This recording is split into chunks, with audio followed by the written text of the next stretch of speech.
Hi, I'm Ryan Szymanski, curator for Battleship New Jersey Museum and Memorial. And today we're in the Admiral's cabin on Battleship New Jersey, just across from the captain's cabin. And this space was installed in the late 80s and only existed at the very, very tail end of the ship's career. It was also largely gutted by the time the ship arrived here as a museum. We've got some real janky B-roll footage of the space from around 1999 that shows that there's hardly any furnishings in here at all.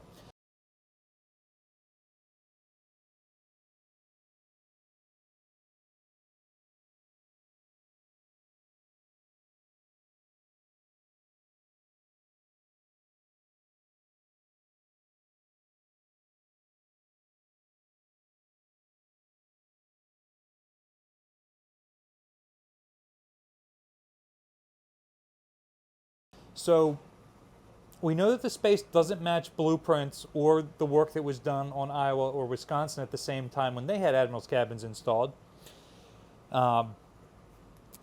So interpreting this space has always been difficult, and that is one of the jobs of the curator of a museum ship, is to interpret spaces as they would have looked in service.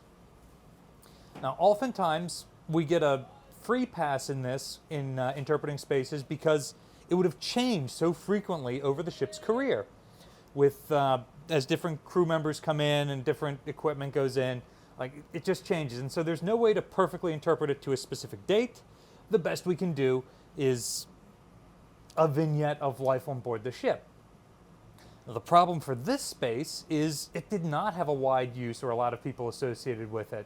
So there is a specific way that it's supposed to look and be interpreted. We just don't know what that is.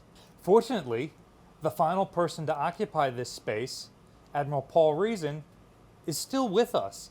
And he and his lovely wife allowed some of us from the museum to come down and sit with him for a while, interview him, and even donated some artifacts to the museum.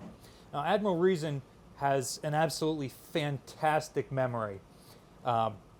We've talked before on this channel about how we don't know what color Arizona was when she was sunk. It's one of those things that you can ask the folks who served on her and were there, and 80 years later, memory is fallible. Was she blue? Was she dark gray? Was she light gray? It's hard to say. But Admiral Reon had a really clear memory of what this space looked like, even though he must have served on 24 ships during his Navy career, probably more. As an admiral, he would have transferred his flag all over the place. So he was able to tell us some of the ways that his cabin was outfitted when he was on board, and we've been able to add to the interpretation of this space thanks to that recollection.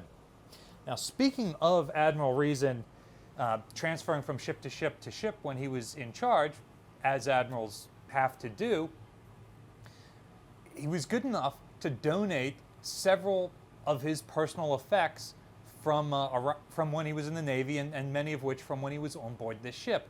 And that included his 2 travel items.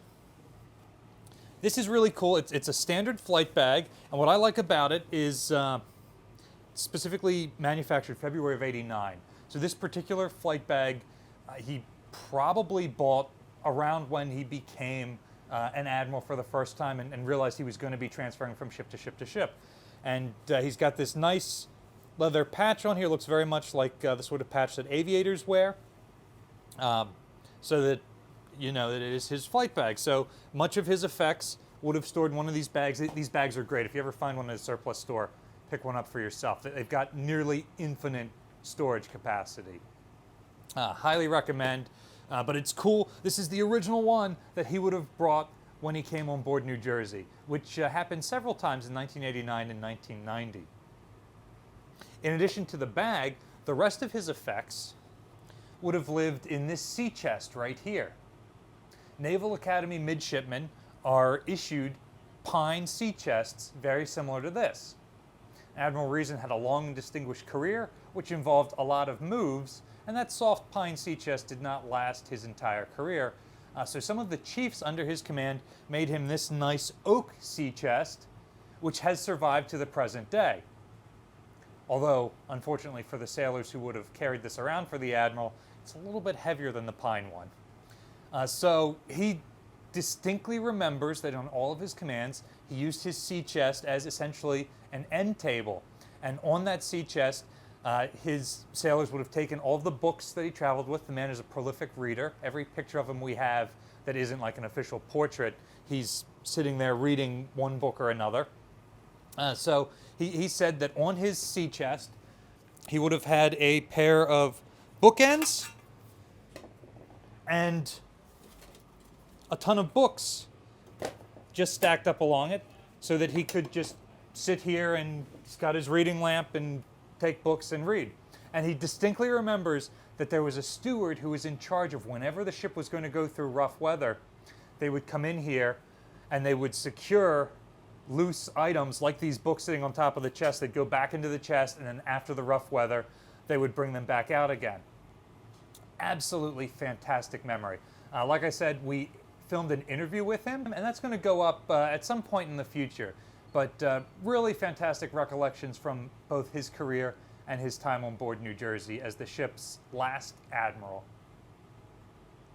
If you had to travel, could you fit everything into just a trunk and a bag? What books would you choose to bring? For me, it would definitely be The Lord of the Rings, one of the few books that I've read more than once, and one of those books that I can just pick up, turn to any page, and start from there and be happy. Let us know in the comment section down below.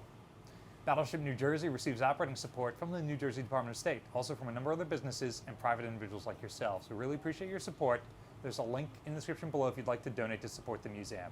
You can also support us by liking, sharing, and subscribing so more people find about us in the channel. Thanks for watching.